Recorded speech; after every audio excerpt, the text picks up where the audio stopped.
एक बार फिर से एक और नया नाम, एक और नई किताब और फिर से कुछ नया सीखने के लिए हमारे लिए। तो आइए जानते हैं आज की नई ऑडियो बुक समरी के बारे में। आइए शुरू करते हैं बेबीलोन का सबसे अमीर आदमी यानी कि the richest man in Babylon, जिसे लिखा है जॉर्ज एस क्लेसन ने।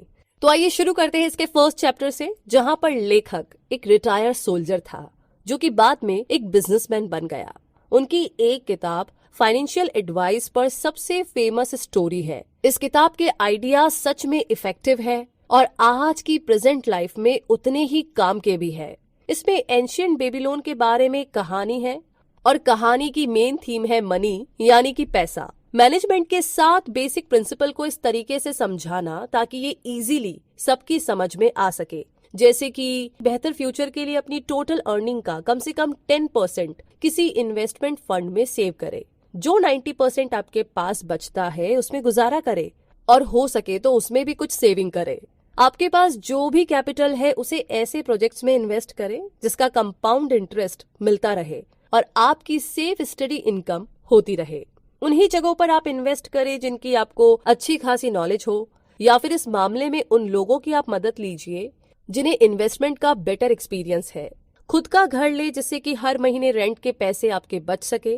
रियल एस्टेट इंश्योरेंस प्रोग्राम ले और पैसे कमाने के एक से ज्यादा तरीके ढूंढे जिससे कि आपकी इनकम इंक्रीज हो। और इसी के साथ आगे बढ़ते हैं सेकंड चैप्टर की तरफ, जहां पर हम जानेंगे उस आदमी के बारे में जिसे गोल्ड की डिजायर थी। जी हाँ, ये चैप्टर बंसीर की स्टोरी से शुरू होता है जो बेबीलोन का रहने वाला था। तो एक दिन वो एक दीवार पर बैठा अपनी सिचुएशन के बारे में सोच रहा था। तभी उसका दोस्त कोबी उसके पास आया जिसे बंसीर से कुछ पैसे उधार चाहिए थे। तो बंसीर और कोबी की सालों से दोस्ती थी, लेकिन उस टाइम बंसीर के पास कोबी को देने के लिए पैसे नहीं थे, तो उसने कोबी को मना कर दिया। इनफैक्ट वो खुद पैसे की तंगी से गुजर रहा था। तो कोबी इस बात को सुनकर के बहुत दुखी हुआ, काफी निराश हुआ और दोनों जन पैसे की प्रॉब्लम पर ना डिस्कस करने लगे। दोनों को ये रियलाइज हुआ कि शायद आगे चल करके ना उनके बेटे भी जिंदगी भर गरीब ही रहेंगे, क्योंकि वो भी उनके नक्शे कदम पर चल रहे थे। तो फाइनली जब उनकी डिस्कशन एक इम्पोर्टेंट पॉइंट पर पहुंची तो दोनों ने फील किया कि उन्हें ज्यादा पैसे कमाने के तरीके ढूंढने ही होंगे। वे दोनों अपने अपने हालात का रोना रो रहे थे कि तभी उन्हें अपने दोस्त अरकत की याद आई जो कि बेबीलोन का सबसे अमीर आदमी था। तो दोनों ने डिसाइड किया कि चल करके अपने दोस्त की मदद ली जाए। दोनों उसके पास गए और उसे अपनी सारी प्रॉब्लम बताई। तो अरकत ने उन्हें लॉ ऑफ कैपिटल मेकिंग के बारे में बताया।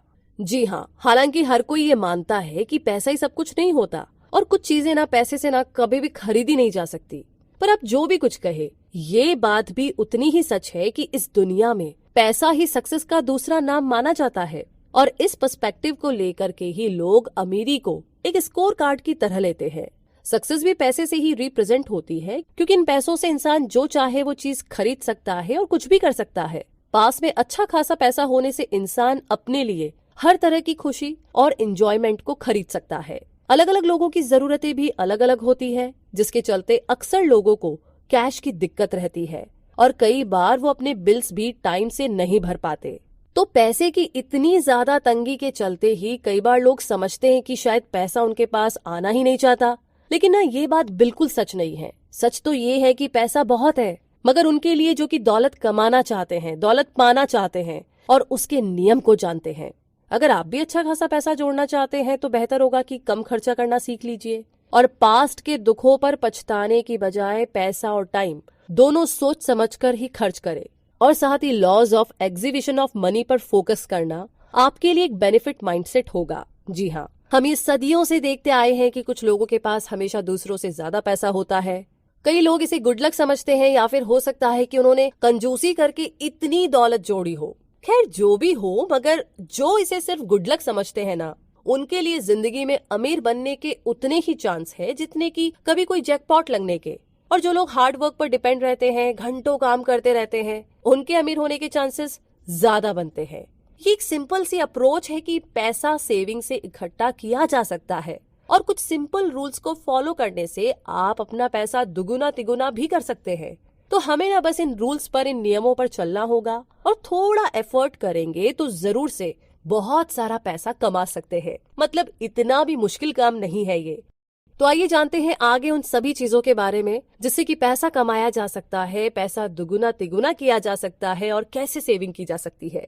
तो आगे जो थर्ड चैप्टर है वो है बेबीलोन के उस सबसे अमीर आदमी के बारे में। जी हाँ, जब बंसीर और कोबी अरकत से मिले तो उन्होंने उससे पूछा कि भाई तुम्हारी इतनी अच्छी किस्मत कैसे है कि तुम अमीर हो, वो भी उनके जैसा ही तो था। और तो और उन दोनों ने शायद अरकत से ज्यादा ही मेहनत की होगी, पर फिर भी कुछ तो डिफरेंट था। अरकत ज्यादा पैसे वाला था। और इस सवाल के जवाब में अरकत ने बताया कि एक बार उसने एक बहुत अमीर आदमी अलगामिश के यहाँ पर नौकरी की थी। बदले में उसने उस अमीर आदमी से उसकी दौलत का राज पूछा, तो उस आदमी ने उसे लॉज ऑफ मेकिंग कैपिटल के बारे में बताया जो उसने खुद अपनी लाइफ में अप्लाई किए थे। तो अरकत ने भी वही लॉज फॉलो करने शुरू किए और देखते ही देखते वो भी अमीर बन गया। तो पैसे के बारे में अरकत ने जो भी सीखा था वो बंसीर और कोबी को भी बताया। मनी सेविंग का फर्स्ट और सबसे जरूरी बेसिक तरीका ये है कि अपनी अर्निंग का 10% अलग रख दे और जो 90% बचता है उसमें अपने खर्चे पूरे करने की पूरी कोशिश करे। और अगर आप इस बचे हुए 90% से भी बचा सके तो और भी बढ़िया है। खूब सारा पैसा जमा करना है तो दो ऐसे मोस्ट इम्पॉर्टेंट तरीके हैं जो आपको अप्लाई करने होंगे। पहला तो है टाइम और दूसरा है स्टडी। जब हम टाइम की बात करते हैं तो ये सबके पास होता है, मगर मुसीबत तो ये है कि कुछ लोग और भी गरीब बनने के लिए ना इस टाइम का यूज करते हैं। आप चौंक रहे होंगे कि मैं ये क्या बोल रही हूँ, लेकिन ये आप बिल्कुल ठीक सुन रहे हैं। वो खुद को इतनी सारी एक्टिविटीज में एंगेज कर लेते हैं कि मनी मेकिंग लॉ के लिए उनके पास टाइम ही नहीं बचता है। तो जब आप खुद को इतनी सारी एक्टिविटीज में बिजी करते हैं तो आपका टाइम तो पास हो जाता है, मगर इससे दौलत इकट्ठा नहीं होगी, दौलत कमाई नहीं जा सकती। वहीं दूसरी ओर जब स्टडी और रिसर्च की बात आती है तो ऐसे दो टाइप के लेसन्स हैं जो उनके काम आ सकती है जो पैसा कमाना चाहते हैं। पहली तो है एक स्पेसिफिक सब्जेक्ट के बारे में और दूसरी ये है कि इसे कैसे ढूंढे, जो कि ज्यादातर लोगों को पता ही नहीं होता। ये दोनों टाइप की लर्निंग बहुत ही कीमती भी है और यूजफुल भी। तो नीचे कुछ बेसिक प्रिंसिपल दिए हैं जो कि पैसा बनाने के लिए जो भी आप कमाएं उसमें कम से कम में गुजारा करने की आदत डालें। जब लोग मंथ एंड में आराम से अपने सारे बिल्स भरते हैं तब जाकर के उन्हें अमीर और वेल्दी होने की फीलिंग आती है। लेकिन अमीर होने का मतलब सिर्फ बिल्स भरना या चीजें खरीदना नहीं होता, बल्कि इसका असली मतलब है कि आप सबसे पहले खुद को पे करते हैं। हर महीने आप जब बाकी बिल्स भर सकते हैं तो पहले खुद के लिए पे क्यों नहीं कर सकते? अपनी अर्निंग का 10% खुद को पे करना आपके फ्यूचर में काफी हेल्प करेगा। एक्चुअली में ये पैसे जोड़ने का ना बड़ा ही बेनिफिशियल तरीका है। जिंदगी में असली चेंज तो तब आएगा जब हर महीने के शुरू में आप सबसे पहले खुद के लिए पे करेंगे। अगर आप ये कर सके तो डेफिनेटली बाकी के पैसे से ना आप पूरा महीना निकालना सीख लेंगे आसानी से, और बदले में आपकी कैपिटल रिजर्व धीरे धीरे बढ़ती जाएगी। और इसके लिए आप कुछ बातों का ध्यान रखिए, जैसे कि हमेशा आप उनकी एडवाइस लीजिए जो कि इस मामले में बेस्ट है, एक्सपर्ट है। अब जैसे कि आप बीमार हैं तो आपको डॉक्टर के पास जाना पड़ेगा, ना कि प्लम्बर के पास। सेम बात यहाँ पर भी अप्लाई होती है। अगर आपको किसी चीज में एडवाइस चाहिए तो जो लोग उसमें एक्सपर्ट है आपको उनके पास जाना चाहिए, क्योंकि आखिरकार एक एक्सपर्ट की एडवाइस हमेशा इम्पोर्टेंट होती है। जब आप अपने लिए कैपिटल बिल्ड करना शुरू करें तो स्टार्टिंग स्मॉल इन्वेस्टमेंट से करें, मगर साथ ही ये भी इंश्योर कर लें कि आपका पैसा सेफ जगह में जाए। बिना जांच पड़ताल के एक भी पैसा इन्वेस्ट ना करें, वरना आपका पैसा वेस्ट चला जाएगा। हमेशा याद रखिए कि हर इन्वेस्टमेंट जेन्युइन नहीं होती है, इसीलिए आपको इस मामले में ना बहुत ही ध्यान से केयरफुल होने की जरूरत है। इसी के साथ आगे है चैप्टर नंबर 4, जहां पर हम जानेंगे 7 cures for a lean purse. जी हाँ, इस चैप्टर में राइटर ने आपके पर्स को हमेशा भरा हुआ रखने के 7 सीक्रेट्स शेयर किए हैं, और ये 7 टेक्निक्स है। नंबर 1, आपको सबसे पहले तो ये सीखना है कि आपका पर्स हमेशा भरा हुआ कैसे रहे। इसके लिए आपको बस एक सिंपल सा रूल फॉलो करना है, जैसे कि अगर आप अपने पर्स में 10 कॉइन्स डालते हैं जो आपने कमाए हैं तो उसमें से सिर्फ 9 कॉइन स्पेंड करें, मतलब खर्चा करें, और बाकी बचा हुआ 1 कॉइन बचा लें, यानी कि सेव कर लें। ये वाला रूल फॉलो करते ही आपका बैग तेजी से भरने लगेगा और जल्दी ही आप अपने 9 कॉइन से मैनेज करना सीख जाएंगे। आगे है दूसरी टेक्निक जो कहती है कि आपको अपने खर्चों पर लगाम लगानी होगी। नॉर्मली ये माना जाता है कि जैसी इनकम होगी लोग वैसा ही खर्चा करते हैं, मतलब ज्यादा है तो ज्यादा, कम है तो कम। लेकिन ना, ये एकदम गलत बात है, क्योंकि ये मनी मेकिंग लॉ के खिलाफ है। तो अगर आपकी इनकम बढ़ भी जाए तो भी आपको अपने खर्चे कम करने होंगे। अपनी डिजायर को नीड से कंफ्यूज ना करें। अपनी मनी रिजर्व्स को बढ़ाने के लिए एक्स्ट्रा इनकम को किसी इन्वेस्टमेंट टूल में लगाएं। और आगे है तीसरी टेक्निक जो कहती है कि थोड़ा बहुत गोल्ड तो हर कोई खरीदता है, इसीलिए ट्राई करें कि आप अपने गोल्ड को मल्टीप्लाई करें, जिससे आपके पास बहुत सारा गोल्ड हो जाएगा। फिर इसे आप लोन्स या दूसरी अपॉर्चुनिटीज में इन्वेस्ट कर सकते हैं, क्योंकि गोल्ड एक ऐसी चीज है जो बहुत जल्दी मल्टीप्लाई होती है। चौथी टेक्निक है कि किसी भी तरह के अनएक्सपेक्टेड लॉस से अपनी जमा पूंजी को प्रोटेक्ट करके रखे। गोल्ड या दूसरे इन्वेस्टमेंट को केयरफुली प्रोटेक्ट करना बहुत जरूरी है। रातों रात करोड़पति बनने के सपने बिल्कुल ना देखें, वरना हो सकता है कि आप अपना खजाना खो बैठे। किसी भी इन्वेस्टमेंट से पहले 2 बार जरूर सोच ले और एक्सपर्ट की एडवाइस हमेशा जरूर ले। आगे है 5वीं टेक्निक, जो कहती है कि अपनी प्रॉपर्टी को अपने लिए प्रॉफिटेबल इन्वेस्टमेंट बनाए। जैसे अगर आपके पास एक्स्ट्रा मकान या जमीन है तो आप उसे रेंट पर लगा सकते हैं, जिससे कि हर महीने आपकी एक्स्ट्रा इनकम हो जाएगी और फिर उस पैसे को आप रिजर्व कर सकते हैं या फिर आगे इन्वेस्ट कर लें। आगे टेक्निक नंबर 6 कहती है कि हर किसी को प्लान बना करके फ्यूचर इनकम के लिए कोई काम जरूर करना चाहिए। शॉर्ट में बोले तो आपको अपने बच्चों, पेरेंट्स या फिर अपनी ओल्ड एज के लिए किसी भी तरह की फ्यूचर इनकम का अरेंजमेंट करना चाहिए। इसके लिए मकान या लैंड में अपना पैसा इन्वेस्ट करें। और लास्ट में 7th टेक्निक कहती है कि सबसे इम्पोर्टेंट पॉइंट है खुद को इम्प्रूव करें, अपनी अर्निंग एबिलिटी को इंक्रीज करें ताकि आप ज्यादा से ज्यादा कमा सके। जितना ज्यादा कैपेबल आप होंगे उतनी ही बेटर अपॉर्चुनिटीज आपको मिलती रहेगी और आपकी अर्निंग होती रहेगी। इसी के साथ आगे बढ़ते हैं चैप्टर नंबर 5 की तरफ, जो कहता है meet the goddess of good luck, यानी कि गुड लक की देवी से मिले। जो लोग सही अपॉर्चुनिटी को एक्सेप्ट करते हैं, गुड लक भी उन्हीं का दरवाजा खटखटाती है। गुड लक ना एक ऐसी चीज है जो हर कोई अपने लिए चाहता है। हमें अपनी लाइफ में, बिजनेस में या किसी भी काम में गुड लक की जरूरत पड़ती ही पड़ती है। लेकिन बहुत से लोगों को लगता है कि गुड लक ना भगवान की दी हुई कोई चीज होती है। लेकिन असल में गुड लक ना कुछ और नहीं बल्कि अवसर है, अपॉर्चुनिटीज है जो कि हमें लाइफ में मिलती है, जिससे हम अपना टाइम और लक दोनों बदल सकते हैं। अब भला ऐसा कौन होगा जिसे अपने बिजनेस या करियर में गुड लक नहीं चाहिए? मगर बदकिस्मती से बहुत से लोग ना अपनी टालम टोल करने की आदत के चलते हुए लाइफ में मिली अपॉर्चुनिटीज का फुल एडवांटेज ले ही नहीं पाते। जो भी अपॉर्चुनिटी हमें मिले, हमें उसका पूरा एडवांटेज लेना चाहिए। इंसान में इतनी एबिलिटी हो कि वो किसी भी तरह के बिजनेस प्रपोजल को समझ सके, तो गुड लक को अट्रैक्ट करने का ये एक स्ट्रॉन्ग और इफेक्टिव तरीका है, जो खाली हाथ पर हाथ रखकर बैठने से तो बेहतर है। कुछ लोग इंतजार करते रहते हैं जैसे हर चीज सिल्वर प्लेट में उनके सामने आ जाएगी, मगर ऐसा तो होने से रहा, क्योंकि आपको अपना गुड लक खुद क्रिएट करना पड़ेगा। मतलब ये अपने आप बनकर के नहीं आएगा और ये एक मेहनत का काम होगा। एग्जैक्टली, बिल्कुल मेहनत तो करनी ही पड़ेगी। तो आप मेहनत करने की तैयारी शुरू कीजिए। और आगे चैप्टर नंबर 6 कहता है गोल्ड के 5 लॉज। गोल्ड के 5 लॉज कुछ इस तरीके से हैं। नंबर 1, जो इंसान अपनी इनकम का 1/10 सेव करता है वो अपने और फैमिली के बेटर फ्यूचर के लिए आराम से गोल्ड जमा कर सकता है। दूसरा, जो लोग गोल्ड को प्रोडक्टिव तरीके से इन्वेस्ट करते हैं, ये उनको बड़ी जल्दी और आसानी से प्रॉफिट दिलाता है। तीसरा, इंटेलिजेंट लोग जो इसे सही ढंग से सही जगह पर इन्वेस्ट करते हैं, उनके पास ही गोल्ड रहता है। नंबर 4, जो लोग गलत तरीके से गोल्ड को बेवजह कहीं भी इन्वेस्ट कर लेते हैं, उन्हें गोल्ड से कोई प्रॉफिट नहीं होता बल्कि उल्टा नुकसान ही हो जाता है।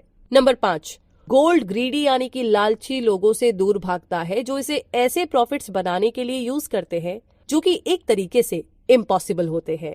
तो गोल्ड के इन 5 लॉज को हमेशा दिमाग में रखिए। और आगे इसी के साथ है चैप्टर नंबर 7, जो कहता है बेबीलोन का गोल्ड लैंडर। जी हाँ, इस चैप्टर में स्टोरी थोड़ी डिफरेंट ट्रैक पर मूव हो जाती है। ये कहानी एक स्पीयर मेकर की है, जिसे राजा से 50 पीस गोल्ड गिफ्ट मिलता है। उसे बढ़िया क्वालिटी के स्पीयर्स बनाने होते हैं। तो स्पीयर मेकर रोदान एक मनी लेंडर के पास जाता है जिसका नाम था माथोन।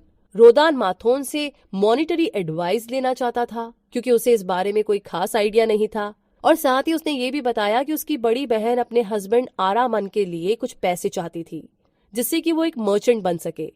रोदान की बात सुनकर के माथोन उससे कहता है कि वो उसे 2 डिफरेंट स्टोरी सुनाएगा, जिसे सुनकर के शायद वो कोई बेहतर डिसीजन ले सके। तो अपने दोस्त की हेल्प करना एक कॉमन बात है, लेकिन अगर आप मदद कर रहे हैं तो कुछ इस तरीके से करें कि वो आपके दोस्तों को कोई एहसान ना लगे। जैसे एग्जाम्पल के लिए माथोन ने एक फार्मर की स्टोरी सुनाई जिसे एनिमल्स की लैंग्वेज आती थी। तो उसने बैल को गधे से बोलते हुए सुना कि मेरा काम तुम्हारे काम से ज्यादा मुश्किल है, क्योंकि मुझे पूरा खेत जोतना होता है, जबकि तुम तो सिर्फ फार्मर को अपनी सवारी कराते हो। अब बैल की बात सुनकर के गधे ने कहा कि तुम कल बीमार होने का नाटक कर लेना, फिर तुम्हारा काम मैं कर लूंगा। दूसरे दिन प्लान के हिसाब से बैल बीमार हो गया, तो फार्मर ने उसके बदले गधे को खेत जोतने के काम में लगा दिया। शाम को बैल ने गधे का शुक्रिया अदा किया कि उसने उसकी इतनी मदद की और उसे रेस्ट करने का मौका दिया। ये बैल और गधे की ट्रू फ्रेंडशिप की स्टोरी थी जो माथोन ने रोदान को सुनाई। अब दूसरी स्टोरी इस तरीके से है। एक बार माथोन ने रोदान से पूछा कि क्या इसे ट्रू सेंस में लोन माना जाएगा। अगर लोन लेने वाला इंसान उसे रीपे ना कर सके तो माथोन ने खुद ही अपने सवाल का जवाब भी दिया। उसने कहा कि 3 टाइप के बोरोवर्स होते हैं। फर्स्ट टाइप के वो जो अपनी कैपेसिटी से ज्यादा लोन लेते हैं, सेकंड टाइप के वो जो अपनी कैपेसिटी के हिसाब से लोन बोरो करते हैं और रिटर्न भी आराम से कर देते हैं, और थर्ड टाइप के वो होते हैं जिनके पास ना ही कोई प्रॉपर्टी होती है और ना ही किसी तरीके की पक्की इनकम का सोर्स। तो ये लोग लोन ले तो लेते हैं मगर कभी भी रिटर्न नहीं कर पाते। तो इन थर्ड टाइप के लोगों को कभी लोन नहीं देना चाहिए। तो इससे रिलेटेड कुछ और भी शॉर्ट स्टोरीज है। जैसे कि एक औरत थी जिसने अपने बेटे को मर्चेंट बनाने के लिए पैसे उधार लिए थे। उसने अपने गहने गिरवी रखने के लिए दिए तो माथोन उसे मना नहीं कर पाया। माथोन को ये आइडिया पसंद आया कि पैसे के बदले रियल सिक्योरिटी यानी कि गोल्ड गिरवी रखा जा सकता है, जिससे उधार देने वाला भी घाटे में ना रहे। तो बेसिकली ना ये एक वाइज पर्पस था। मोरल ऑफ द स्टोरी ये है कि आप एक्स्ट्रा इनकम के लिए लोगों को लोन प्रोवाइड करा सकते हैं, मगर किसी को उधार देने से पहले ये श्योर कर ले कि लोन लेने वाला आपके पैसे लौटा पाएगा भी या नहीं। अगर आपके पैसे फंस गए तो इससे आपका बड़ा लॉस होगा। इसीलिए बेटर होगा कि थोड़ा अलर्ट रहा जाए ताकि बाद में पछताना ना पड़े। हमेशा अपनी सिक्योरिटी का ध्यान पहले रखें। इन दोनों स्टोरीज से हमें पहली सीख ये मिली कि दूसरों का बोझा अपने सर पर ना ढोए, और दूसरी सीख ये कि अपनी इनकम इंक्रीज करने के लिए लोन पर पैसे देना एक बढ़िया आइडिया है, लेकिन पॉइंटलेस प्लेजर यानी कि बेमतलब के लिए पैसे उधार देने से आपका लॉस भी हो सकता है। तो आइए अब थोड़ा और आगे बढ़ते हैं। आगे है चैप्टर नंबर 8 जो है बेबीलोन की दीवार। द वॉल्स ऑफ बेबीलोन एक इंसान की नीड्स और प्रोटेक्शन की डिजायर का एक आउटस्टैंडिंग एग्जाम्पल है। इस चैप्टर में एक सोल्जर की स्टोरी है जो बेबीलोन के गेट का गार्ड था। अपनी 100 एंड सिक्योरिटी फीट हाइट की वजह से बेबीलोन की वॉल्स बहुत ही प्रसिद्ध थी। एक बार एक दुश्मन ने बेबीलोन पर अटैक कर दिया। 4 हफ्तों तक लड़ाई चलती रही, मगर फिर दीवार की हाइट और थिकनेस की वजह से दुश्मन ने हार मान ली और पीछे हट गया। इस स्टोरी से जो हम सीख सकते हैं वो ये कि हम चाहे तो किसी भी अनएक्सपेक्टेड ट्रेजेडी से खुद को गार्ड कर सकते हैं, बस खुद को शांत रखने की जरूरत है। इसी के साथ चैप्टर नंबर 9 है बेबीलोन का कैमल ट्रेडर। ये चैप्टर एक भूखे आदमी के बारे में है जो 2 दिनों से भूखा था, इसीलिए उसने अंजीर चुरा करके खा लिए और इससे पहले कि वो पकड़ा जाए वो भाग गया। तब उस भूखे आदमी से, जिसका नाम तारकत था, एक दबासीर नाम का आदमी टकराया। दबासीर कभी सीरिया में स्लेव हुआ करता था, गुलाम हुआ करता था। किसी जमाने में वो अपने फादर के साथ उनके सैंडल मेकिंग बिजनेस में हाथ बटाता था, लेकिन अपनी एक्स्ट्रावेगेंट लाइफस्टाइल की वजह से उसने सारा का सारा पैसा उड़ा डाला था। उसके सर पर उधारी चढ़ गई थी और उसकी बीवी भी उसे छोड़कर चली गई। तो दबासीर तारकत को एक ढाबे में लेकर गया, उसको खाना पीना खिलाया। उसने तारकत को अपनी लाइफ की ट्रेजिक स्टोरी बताई कि कैसे वो सीरिया में गुलामी की जिंदगी जी रहा था और वहां से किसी तरीके से बच करके भाग गया। फिर उसे एक नया मास्टर मिला जिसने उसे अपनी बीवियों के हरम की देखभाल के लिए गार्ड की नौकरी दे दी। किस्मत से उसके मास्टर की सबसे बड़ी वाइफ ने कहा कि उनके पास पहले ही बहुत से गार्ड है, इसीलिए तारकत को कैमल की देखभाल का काम दे दिया गया। और इस तरीके से सब कुछ लुटा करके गरीबी की मार झेल रहे एक इंसान को फिर से अच्छी लाइफ जीने का मौका मिला और वो अब हर तरह से आजाद था। इस कहानी से हम ये समझ सकते हैं कि जहाँ पर डिटर्मिनेशन होती है, उम्मीद होती है, एक आशा होती है, एक विश्वास होता है, वहाँ कोई ना कोई रास्ता पक्के से निकल ही आता है। बस अपने आप पर भरोसा रखे। और इसी भरोसे के साथ आगे चैप्टर नंबर 10 है बेबीलोन के क्ले टैबलेट्स। जी हाँ, ये चैप्टर 5 टैबलेट्स में डिवाइड है। हर टैबलेट में दबासीर की स्टोरी और भी डिटेल्स में दी गई है। इसमें बताया गया है कि दबासीर ने कैसे अपने सारे कर्जे उतारे और अपनी लाइफ के साथ एक हेल्दी और वेल्दी लाइफ जीने लगा। टैबलेट नंबर 1 में दबासीर ने कैपिटल मेकिंग लॉ को फॉलो किया और अपनी सैलरी का 1/10 हर महीने बचाया। जब वो बेबीलोन वापस आया तो उसकी बीवी भी उसके पास लौट आई और दोनों खुशी खुशी रहने लगे। दबासीर अपनी अर्निंग के 7/10 से अपने सारे बिल्स भर देता था। फिर बचे हुए पैसे से वो पूरा महीना निकाल लेते थे। वो बाकी के बचे 2/10 से क्रेडिटर्स के कर्जे चुका देता था। दूसरे टैबलेट में वो अपने 2/10% मनी को स्प्लिट करता था। फिर क्रेडिटर्स की लिस्ट बना करके देखता था कि उसे कितनों को पैसे देने हैं या कितने लोगों को उसका पैसा चुकाना है। तीसरे टैबलेट में दबासीर ने एक्सेप्ट किया कि जब वो बेबीलोन में था तब उसने बड़े बेवकूफी भरे काम किए थे। उसके कुछ क्रेडिटर्स उसकी हरकतों के लिए उसे कोसते रहते थे। कुछ उसे पैसा लौटाने के लिए धमकाते थे और कुछ रिक्वेस्ट करते थे कि वो उनका पैसा चुका दे। मगर इस बार दबासीर ने पक्का इरादा किया था कि वो सबकी पाई पाई चुका देगा। चौथे टैबलेट में दबासीर ने क्लेम किया कि वो और उसकी वाइफ अब खुशी से एक हेल्दी और वेल्दी लाइफ जी रहे हैं। तो जो मनी मेकिंग लॉस ने अपनी लाइफ में अप्लाई किया है, उससे उसकी जिंदगी की गाड़ी पटरी पर आ गई थी और वो अब एक स्लेव नहीं रहा बल्कि एक रिस्पेक्टेड आदमी बन गया था। फिफ्थ टैबलेट में दबासीर ने कहा कि अब 12 महीने हो गए हैं और उसने अपने सारे कर्जे उतार दिए हैं। अपनी अर्निंग का 2/10 स्प्लिट करके दबासीर ने अपने सारे क्रेडिटर्स को बराबर पैसे दे करके सारा कर्जा उतार दिया था और आप भी ऐसा कर सकते हैं। और आगे है चैप्टर नंबर 11, जो है बेबीलोन का सबसे किस्मत वाला आदमी। जी हाँ, इस चैप्टर में एक नया कैरेक्टर इंट्रोड्यूस किया गया है जिसका नाम है शर्रू नाडा, जो बेबीलोन का मर्चेंट प्रिंस था। वो भी कभी स्लेव हुआ करता था। उसने अपनी जिंदगी की डिफिकल्टीज को शेयर किया और ये भी बताया कि कैसे उसे सारी प्रॉब्लम से छुटकारा मिला और अब उसके पास इतना पैसा था कि वो अपनी फ्रीडम खरीद सकता था, अपनी आजादी को खरीद सकता था। हालांकि वो आज एक मर्चेंट बन गया था, मगर कभी ऐसा भी दिन था कि उसे यकीन नहीं था कि वो अपने मास्टर की नौकरी को छोड़ भी पाएगा या नहीं। सच बात तो ये है कि काम ही दौलत की चाबी होती है, इसीलिए उसने बहुत हार्डवर्क किया और एक सक्सेसफुल मर्चेंट बन गया। तो आइए आगे बढ़ते हैं कुछ और ऐसी कहानियों के साथ। आगे है चैप्टर नंबर 12, बेबीलोन का हिस्टोरिक स्केच। बेबीलोन एक बहुत ही अमेजिंग एग्जाम्पल है कि लोग कैसे अपनी लाइफ में सक्सेसफुल और वेल्दी बन सकते हैं। बेबीलोन सिटी एक ड्राई और फ्लैट वैली में है जहां खेती करने लायक बारिश भी नहीं होती। इस सिटी में कोई फॉरेस्ट एरिया भी नहीं है, फिर भी लोग यहाँ रहते हैं और उन्होंने ग्रेट सक्सेस अचीव की है। तो बेबीलोन की सारी वेल्थ और अमीरी एक इंसान के द्वारा बनाई गई है। जी हाँ, और इसी के साथ जो आखिरी चैप्टर है, चैप्टर नंबर 13, वहां पर कंक्लूजन ये निकलता है कि याद रखिए, जो भी गोल्ड और मनी आपने हर महीने की सेविंग से बचाई है, एक दिन आपके लिए वो काम करेगा जैसे कोई स्लेव करता है, और पैसे से ही आप और ज्यादा पैसा कमा सकते हैं। आपको ये जानना है कि अपनी अर्निंग कैसे सेव करें। इसके लिए आपको law of capital making maintain करना है। हर महीने की स्टार्टिंग से ही अपनी अर्निंग का 10% सेव करना शुरू करें। हमेशा हार्ड वर्क में बिलीव करें और अपनी इनकम बढ़ाने के लिए डिफरेंट तरीके ढूंढें। अपनी कैपेबिलिटी और क्वालिटीज को इंक्रीज करते रहे। शॉर्टकट ना अपनाएं तो बेटर होगा। याद रखिए कि जो आराम से हाथ लगता है उतनी ही आसानी से चला भी जाता है और हम फिर सोचते रह जाते हैं कि ये मेरे साथ क्या हुआ। इसीलिए हार्ड वर्क का कोई ऑप्शन ही नहीं है। कोशिश कीजिए कि ज्यादा से ज्यादा सेव कर सके।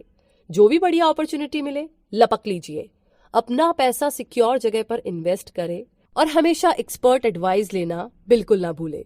तो इसी के साथ ये समरी यहीं पर खत्म होती है। तो कमेंट बॉक्स में लिख करके दोस्तों जरूर बताइएगा कि आपको इस समरी से क्या सीखने को मिला।